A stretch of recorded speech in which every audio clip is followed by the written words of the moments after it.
की कहानी है एक प्यारे से परिवार की। शेखर और लखन दोनों भाई थे। लखन छोटा भाई और शेखर बड़ा था। दोनों के माता पिता अब इस दुनिया में नहीं थे। शेखर की शादी कुसुम नाम की लड़की से हो गई थी।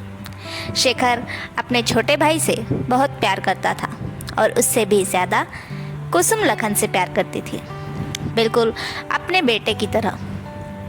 लखन भी उससे बहुत प्यार करता था और उसकी इज्जत भी करता था।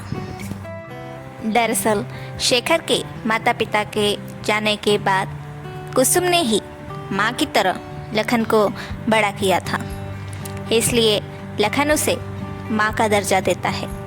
दोनों देवर भाभी का रिश्ता बहुत ही प्यारा था। तीनों एक साथ बहुत खुश थे। लखन बड़ा हो गया था और अब कॉलेज जाने लगा था। शेखर अगर किसी चीज़ के लिए नहीं मानता था तो लखन कुसुम के पास जाता था। लखन के कॉलेज से एक पिकनिक ट्रिप जा रही थी जिसमें 1 नाइट स्टे था। लखन को उसमें जाना था, लेकिन शेखर नहीं मान रहा था, तो लखन ने अपनी भाभी से अपने भैया को मनाने को कहा। कुसुम ने किसी तरह से लखन की जिम्मेदारी लेकर शेखर को मना ही दिया। अब लखन ट्रिप पर चला जाता है। ट्रिप पर लखन को एक लड़की पसंद आ जाती है, लेकिन वो उससे कुछ बात नहीं करता है। घर आकर लखन कुसुम को सारी बात बताता है।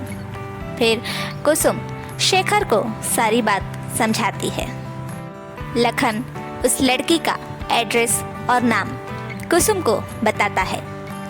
काजल नाम था उस लड़की का। फिर शेखर और कुसुम इन दोनों की शादी की बात करने काजल के घर जाते हैं और शादी तय हो जाती है। सभी मेहमान आ जाते हैं। कुसुम और लखन बिल्कुल माँ बेटे के जैसे हंसी मजाक और एक साथ सारे काम करते थे। लखन अपनी भाभी की हर काम में मदद करता था। ये सब देख सभी मेहमानों को इन दोनों पर शक होने लगा। सभी लोगों ने इनके रिश्ते का गलत मतलब निकालना चालू कर दिया। ये बात लखन और कुसुम ने इग्नोर की, क्योंकि उन्हें इस बात से फर्क नहीं पड़ता था कि लोग उनके बारे में क्या सोचते हैं।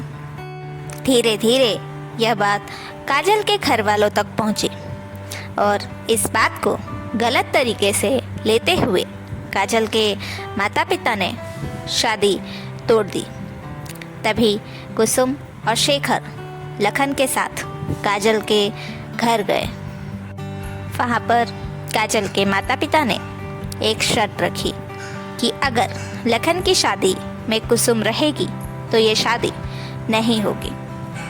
तभी उन्हें भरोसा होगा कि इन दोनों देवर भाभी के बीच कुछ गलत नहीं है। लखन काजल को साइड में ले जाकर अकेले में बात करता है और कहता है, काजल, अपने माता पिता को समझाओ, वो लोग ये क्या बोल रहे हैं। भाभी मेरी माँ समान है, मैं उन्हें अपनी शादी से नहीं भगा सकता। तभी काजल उसे साफ साफ कह देती है कि मैं ऐसा कुछ नहीं करूँगी। मुझे तुम पर विश्वास करने के लिए सबूत चाहिए। तुम अपनी भाभी को शादी से हटाओ, तभी मैं मानूंगी कि तुम दोनों के बीच कुछ गलत नहीं है। उसके बाद लखन भी बोल देता है, अच्छा, तो तुम्हें मुझ पर विश्वास करने के लिए सबूत चाहिए, तो ठीक है काजल, जब तुम्हें अपने होने वाले पति पर विश्वास ही नहीं है तो मुझे भी ये शादी नहीं करनी है तुमसे। तुम्हें पता है तुम किस पर शक कर रही हो?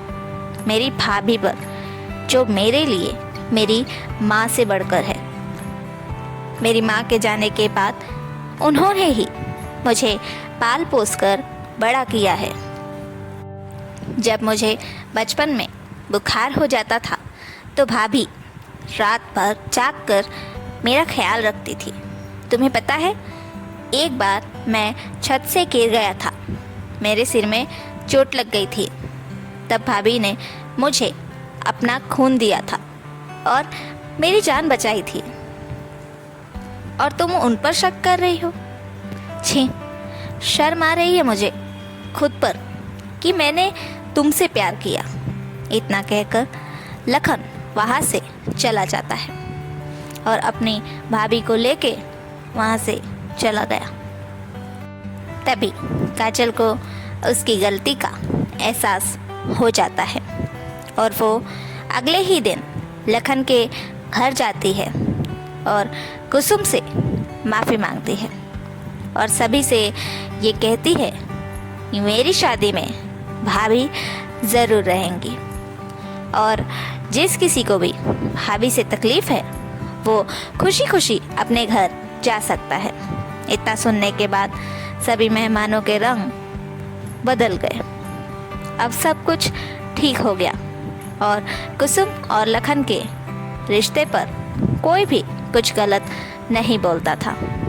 लखन और काजल की शादी भी हो गई और पूरा परिवार खुशी खुशी रहने लगा। सब कुछ ठीक हो गया। दोस्तों, ये था देवर भाभी का एक पवित्र रिश्ता। इस कहानी के माध्यम से हम आपको बताना चाहते थे कि हर रिश्ता गलत नहीं होता। देवर भाभी का रिश्ता तो माँ बेटे के समान होता है। तो कैसी लगी आप सभी को हमारी ये कहानी? कमेंट में ज़रूर बताइएगा।